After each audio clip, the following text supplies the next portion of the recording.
प्रणाम भगवान। बोध कथा साक्षी की साधना। बुद्ध के पास एक राजकुमार दीक्षित हो गया।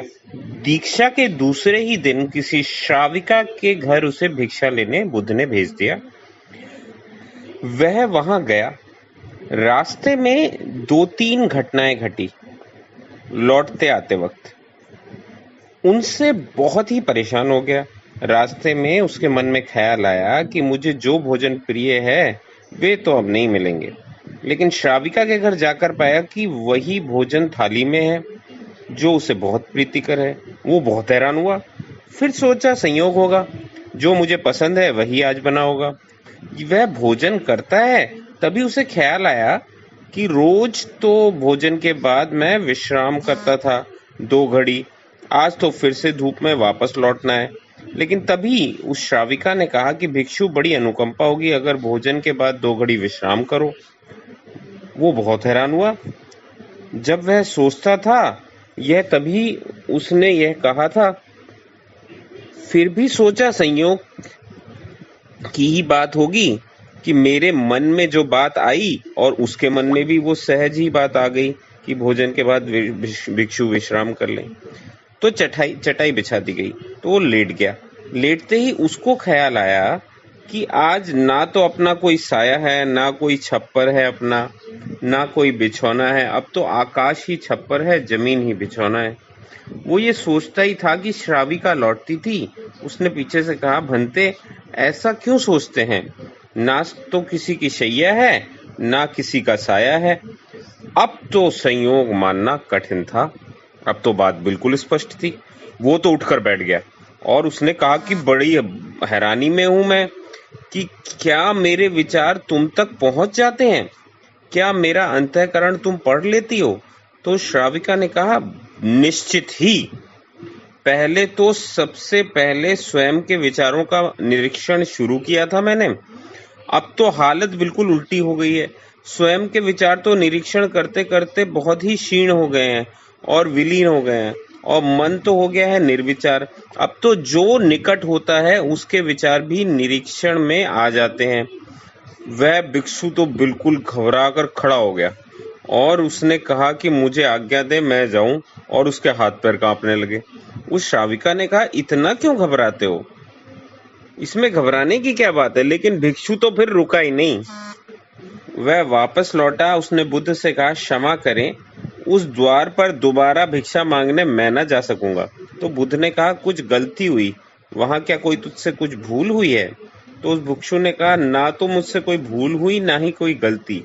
बहुत आदर और सम्मान, और जो भोजन मुझे प्रिय था वही मिला।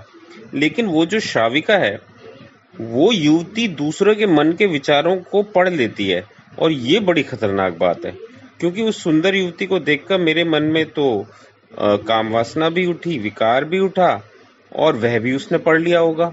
अब मैं वहां पे कैसे जाऊं? कैसे उसके सामने मैं खड़ा होऊंगा? मैं तो नहीं जा सकूंगा, मुझे तो भाई क्षमा करें। तो बुद्ध ने कहा, वहीं जाना पड़ेगा। अगर ऐसी क्षमा मांगनी थी तो भिक्षु नहीं होना था। जानकर मैंने वहां पे भेजा है, और जब तक मैं नहीं रोकूंगा तब तक वहीं पे जाना पड़ेगा। महीने, 2 महीने, वर्ष, 2 वर्ष, निरंतर यही तुम्हारी साधना हो। लेकिन हाँ, होश पूर्वक जाना, भीतर जागे हुए जाना, और देखते हुए जाना कि कौन से विचार उठते हैं, कौन सी वासनाएं उठती हैं। और कुछ भी मत करना, लड़ना मत, जागे हुए जाना, देखते हुए जाना भीतर की क्या उठता है, क्या नहीं उठता। वह दूसरे दिन भी वहीं गया, और वह भिक्षु अपने मन को देख रहा था, जागा हुआ है। आज पहली दफा जिंदगी में वह जागा हुआ चल रहा है।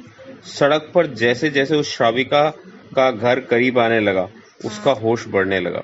भीतर जैसे एक दिया जलने लगा, और चीजें बिल्कुल साफ दिखाई पड़ने लगी, और विचार घूमते हुए मालूम होने लगे। जैसे उसकी सीढ़ियां चढ़ा, एक सन्नाटा छा गया। भीतर होश परिपूर्ण जाग गया। अपना पैर भी उठाता है तो उसे मालूम पड़ रहा है। श्वास भी आती जाती है तो उसके बोध में है। जरा सा भी कंपन विचार का भीतर होता है, लहर उठती है कोई वासना की, वह उसको दिखाई पड़ रही है। वह घर के भीतर प्रविष्ट हुआ। मन में और भी गहरा शांत हो गया। वह बिल्कुल जागा हुआ है, जैसे किसी घर में दिया जल रहा हो और एक एक चीज कोना कोना प्रकाशित हो रहा हो। वह भोजन को बैठा, उसने भोजन किया, वह उठा, वह वापस लौटा, वह उस दिन नाचता हुआ वापस लौटा, बुद्ध के चरणों में गिर पड़ा और उसने कहा, अद्भुत हुई बात। जैसे जैसे मैं उसके निकट पहुंचा और जैसे जैसे मैं जागा हुआ हो गया, वैसे वैसे मैंने पाया कि विचार तो विलीन हो गए, कामनाएं तो क्षीण हो गई, और मैं जब उसके घर में गया तो मेरे भीतर पूर्ण सन्नाटा था। वहां कोई विचार नहीं था, कोई वासना नहीं थी, वहां कुछ भी तो नहीं था। मन बिल्कुल शांत और निर्मल दर्पण की भांति था। बुद्ध ने कहा, इसी बात के लिए वहां भेजा था।